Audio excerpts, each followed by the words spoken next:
Hello everyone and welcome back to Let's Play Metroid Prime Remastered. In the last part, we went about going through the furthest reaches of Phazon Mines and got ourselves this spiffy little shiny suit. And now it's time for us to actually go grab the final few items before heading towards endgame. At this point in the game, if memory serves, I'm only missing two items. The final artifact within the Chozo Ruins, and the missile tank I've mentioned that I've missed several times. Thankfully, those are both along an easy enough route for me to get through to the end of the game in one fell swoop without having to do a massive out-of-the-way backtrack. Again, you could have 100% items right now depending on the route you already taken throughout the game. That missile tank or energy tank I got after the Phazon Suit could theoretically be your final items. But because of the route I've taken, those two items are still remaining, so we're gonna speed our way through a lot of this just to get back there. If memory serves, I take the main exit back to Chozo Ruins, the first one we used to get to Magmore Caverns to begin with. And from there, I'm going to take one of the elevators near the Ice Beam to get back to Talon Overworld to get us towards the end of the game.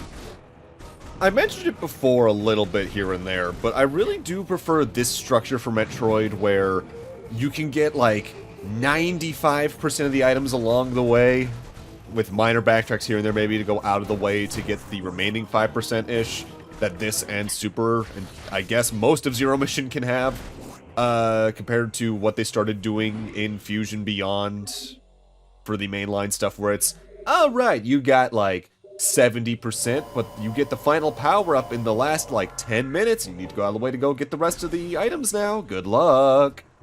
And even then, at least in the case of Fusion, you have that final moment of, okay, you have these inter-area tunnels you can use to get from one area to the other without heading towards endgame, so you can get 100% along the way, it's just a little more out of the way.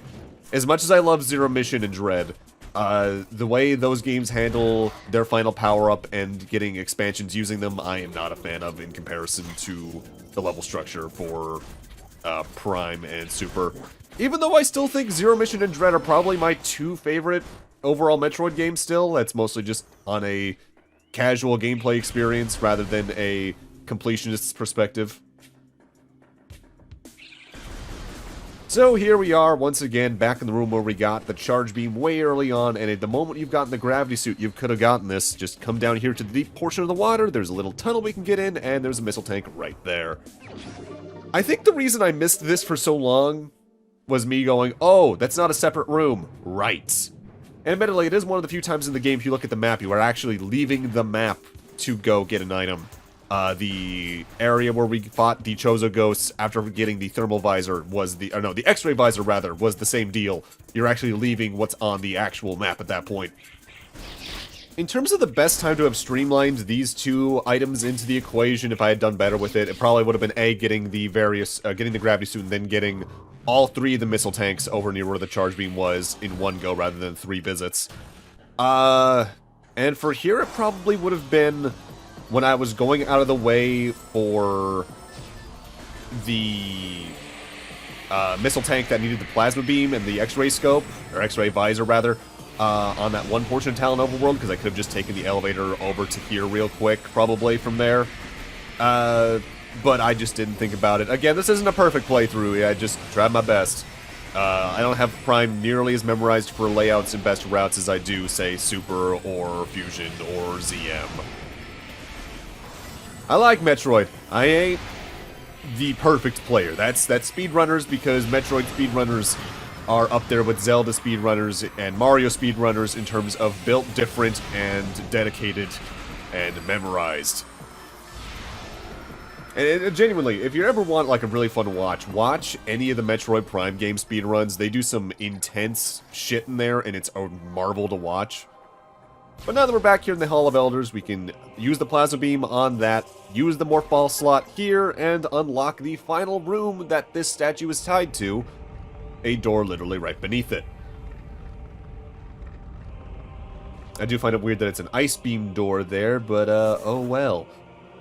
Because beneath this, as I've said, is our final of the 12 artifacts. So now we can head back to the Impact Crater's Temple and see what doing all these unlocks. Is that a bit of an out-of-the-way trek? Yeah, sort of. but at least there's some good save points along the way, and you might notice we're still at 97% scan book. That's because that's where you should be if you've gotten everything I have thus far. There are, I think, 5 scans remaining in the game at this point. And they're all locked to the final portion of the game. Maybe it's even 4, now that I think about it. It'd be 5 if you were playing the original GameCube release, because Phazon Metroids only show up in the final area in some of the earlier GameCube releases, but here in Remastered it's 4, I think. At least I think it's 4, because let's see. 1, 2, 3, 4. Yeah, it should be 4.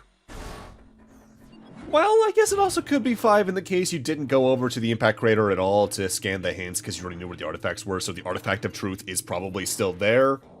But that's an entire different can of worms and technicalities and all that. I do recommend taking this point to use your gunship, though, as both a heal and ammo restoration point. As, for one thing, it's going to be the last time you're over here to begin with, assuming you've gotten everything I already have. There's no reason to backtrack into the rest of the world after this. But also, call it a hunch, there might be an unresolved plot point that you might have forgotten about if you were playing along that we're gonna need to deal with.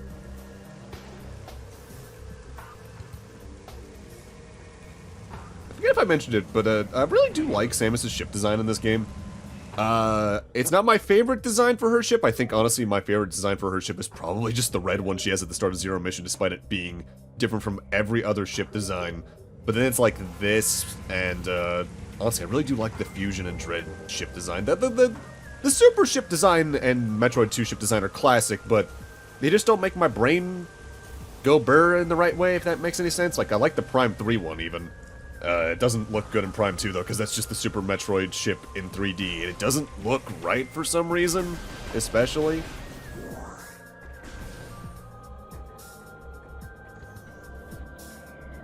Also, in the case you haven't been to the impact crater, make sure you scan the pirate data we just passed, because that's another thing you could have missed, alongside the Chozo lores here, now that I think about it as well. So maybe if you didn't come over here, you have a few more scans that I'm not thinking about. I'm sure nothing will happen whatsoever the moment we get onto this main platform. Right? Right? Right?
Oh, right. Kinda forgot about him, because you haven't seen him since Phendrana's first visit.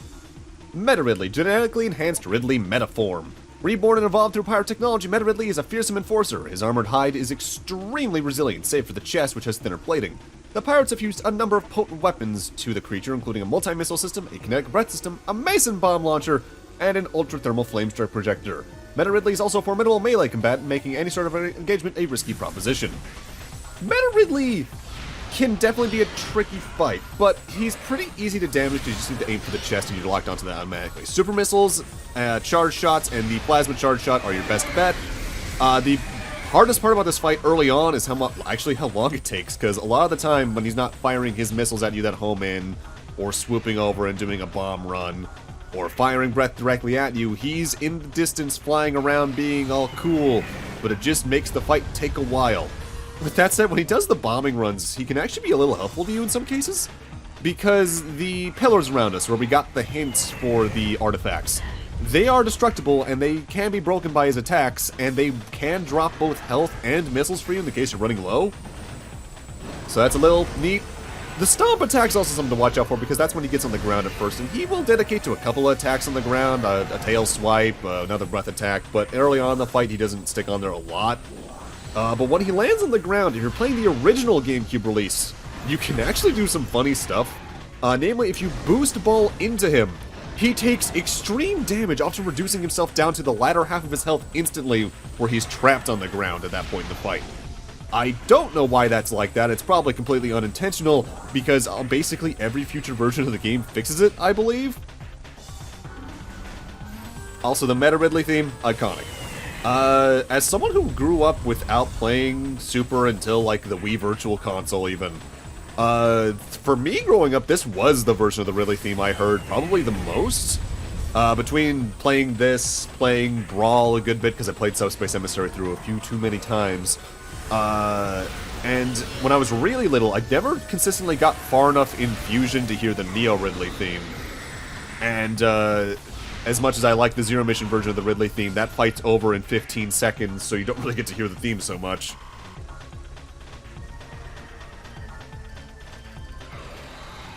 This fight's got the scale down, but it's just kind of annoying. Not to damage him, but just because he's so out of your reach for most of it. And it's like the only fight in the game that's like this consistently. Like with Thardus, when he's rolling around and technically out of your reach, you can still shoot him, it's just that you can't lock onto him. Omega Pirate, as you saw, over really quickly. Flagara has a whole different way to take him out. Now that I think about it, I don't think I ever realized the Magmar Caverns doesn't have a boss fight, does it? Huh.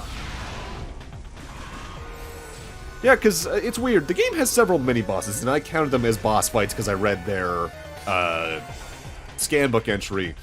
But the only real boss fights in the games are the ones that actually have health bars, and there's only one of those per region at most. Also, some details it really took me until Remastered to notice, assuming that they still look like this in the original Metroid Prime, because I haven't booted up my GameCube version of it in a while. I don't think I ever realized growing up that Meta Ridley's chest is built to, like, resemble the same kind of chestplate that Samus has going on, with lights in the same place, even. And I don't think I realized that his eyes don't blink, they just literally turn on and off because they're optic lights and all that.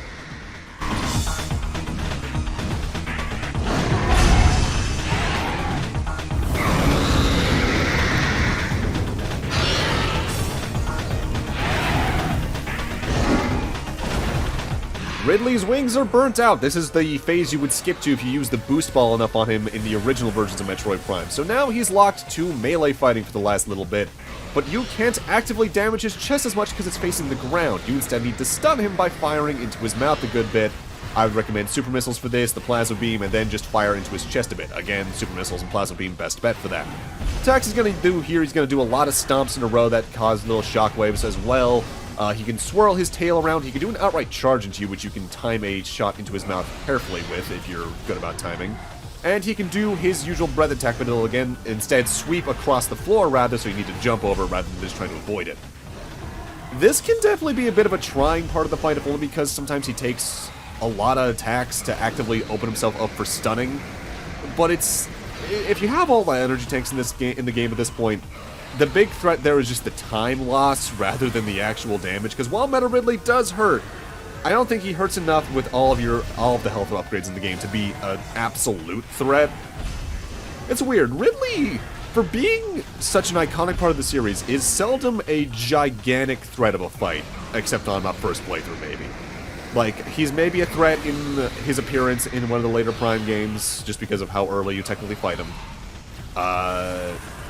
In Super, maybe, depending on the amount of health you have, and how long it had been, maybe since a good health recharge at that point.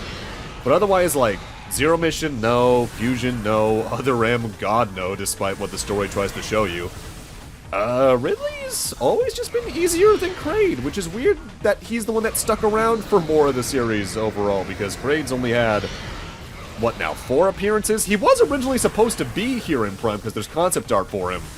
Supposedly he would have been a Magmor Caverns or Chozo Ruins boss fight, if memory serves, but I don't exactly remember where.